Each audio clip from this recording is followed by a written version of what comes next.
दोस्तों नमस्कार। कानूनी बात बताने वाले मेरे YouTube चैनल में आपका स्वागत है। आज का विषय युद्ध विराम। अब भारत और पाकिस्तान हाल ही में सिंदूर ऑपरेशन के समय भारत की ओर से युद्ध विराम घोषित करने के बाद अपने ट्रंप महाशय जो है उन्होंने तो सब जगह बातें करनी शुरू की कि मैंने युद्ध विराम मेरे कारण हुआ। मैंने शब्द यूज किया, भारत के ऊपर प्रेशर डाला और युद्ध विराम हुआ। जबकि आधिकारिक तौर पर भारत ने सभी सीमाओं पर ऑल प्लेटफॉर्म्स इसको अस्वीकार कर दिया है, इसलिए उसकी बहुत चिड़चिड़ हो रही है। अब युद्ध विराम क्या है फिर?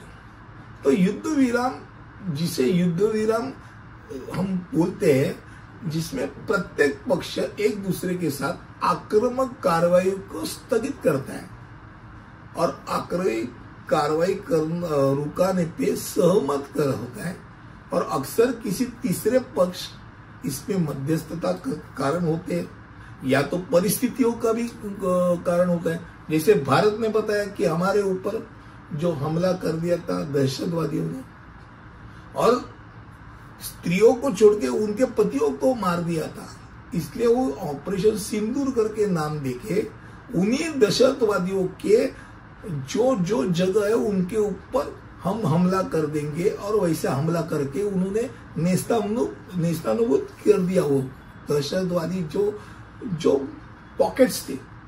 अब यह उद्दिष्ट एक बार सफल होने के बाद भारत ने सोचा कि भाई हम तो पूरे पाकिस्तान के साथ तो थोड़ी युद्ध कर रहे, हमारा तो टारगेट सीमित था, वो सफल हो गया, इसलिए अब हम आगे का युद्ध नहीं करेंगे, हमारा तरफ से युद्ध विराम। अब युद्ध विराम की घोषणा एक औपचारिक संधि के रूप में की जा सकती है, लेकिन विरोधी ताकतों के बीच एक अनौपचारिक समझ के हिस्से में वो रूप होता है।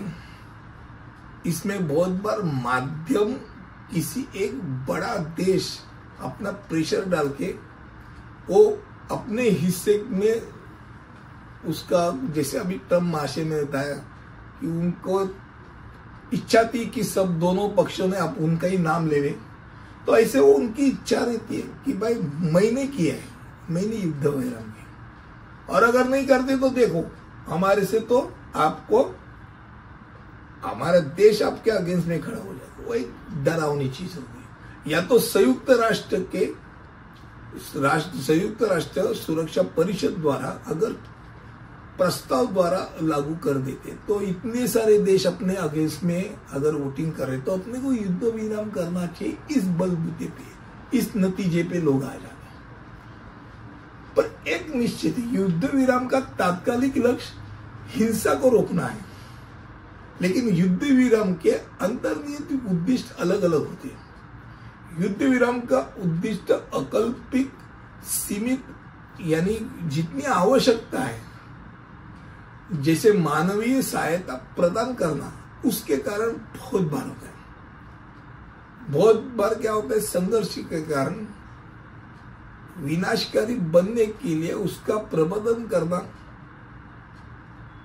और ऐसे समय में अन्न, पानी या मेडिकल के चीज रखते उन्हें भी रोका जाता है। वो रोकी हुई चीज को हम लोगों ने चालू रखा है, युद्ध विराम किया है, भाई जाओ।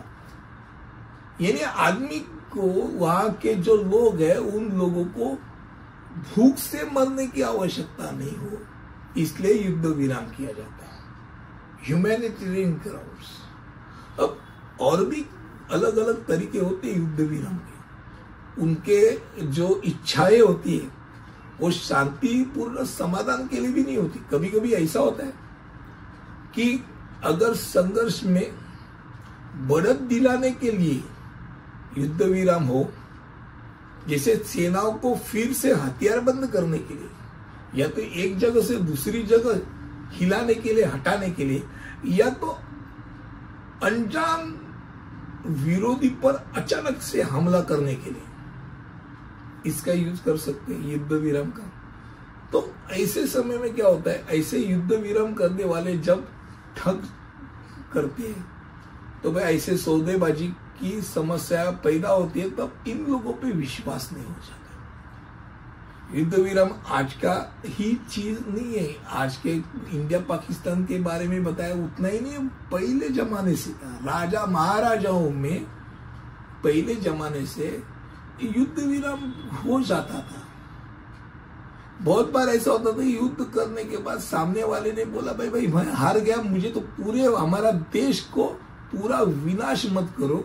फिर उससे वो क्या करते थे, एक चारा ले लेते थे, 25% चारा अमरूद को दे दो टैरिफ, और फिर आपका जो कुछ चल रहा है वो चलने दो, यानी वो प्रदेश उनको अंकित हो जाता था। ऐसे भी रहते थे कि देश, एक प्रदेश दूसरे प्रदेश, यानी एक राजा दूसरे राजा को आश्वासित कर देता था भाई तुम्हारे पे कोई हमला किया तो हम है। तो ये बात अलग थी। आज युद्ध विराम के बारे में आपको बात बतानी थी, मुझे लगता है कम शब्दों में आपके सामने मैं युद्ध विराम की बात रखी। अगले वीडियो में ऐसे ही कुछ लेकर आऊंगा, तब तक के लिए यही रुकता हूं। धन्यवाद।